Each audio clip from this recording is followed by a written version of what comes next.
Okay, and then we get them to frown. Okay, okay. So normally for procerus, remember that muscle in the middle. I tend to give 2 areas for that. I normally give one just there, another one just there. So that's 2 spots for the procerus. Okay, I find that 1 never is enough. Okay, now relax, please, Sandra. Okay, and then frown again for me. Now the first. Oh, that's too much. Just general frowning. Yeah. Okay. Now the corrugator. It's normally what I'm doing is I'm putting my thumb on the orbital rim. Okay. So I know that I'm actually on the bone, on the rim, and then I'm going to roughly look at 1 centimetre above. So that's the first point. Okay. And you can see that that's where one of the bulky areas of the muscle is, and then another area is just here. Okay, so we've got 4 points already, and on this side, just relax again, Sandra, and just gently frown for me, not too much, not too little. You can keep your eyes open. That's it. That's it. Okay, that's fine. And then about 1 centimetre above the orbital rim, and there as well. Okay, now this is a fine. Sandra, if you could just look towards the camera, you can actually just about see some blood vessels. Can you see them? No, you can't see them on the screen, but I can see them. When she was frowning, I could see where they were. So they are potential bleeding points. So look out for those and have your swab ready on the other hand. So we've got the corrugator mapped out, we've got the procerus mapped out, and we've got the other side mapped out. Okay, now if I get Sandra to raise her eyebrows for me. Okay, now I will probably mark up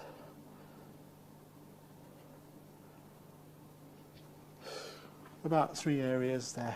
Okay, I tend to go quite high because ladies like arched eyebrows. Now remember we're talking about depressors and elevators. So with if you relax again, these areas will lead to wrinkle reduction, softening for the sort of like the frown lines. Okay, so they're all depressors. So if you knock those out, you want these to be working a little bit. So even though I've marked them up, I will go just above those areas. I don't want them to be depressed as well because we've knocked out the depressors and we're going to be knocking out the elevator as well. So everything will go down then.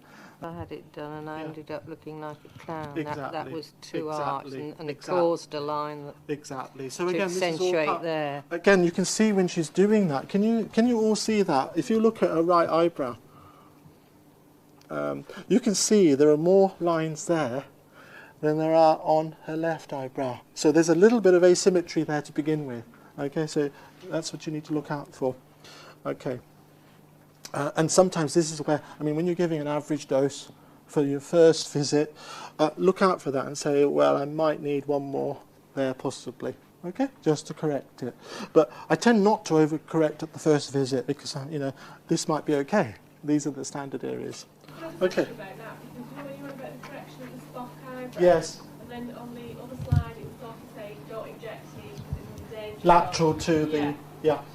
Yeah, but this is just like to correct that only, okay? Because what's happening is that you've softened the wrinkle lines here, so obviously all the depressors have been depressed, yeah, and the elevators are working, and because you haven't gone that laterally, if they've got an overactive lateral eyebrow, obviously that's going to pull more, and you'll need to correct it to bring it into line again.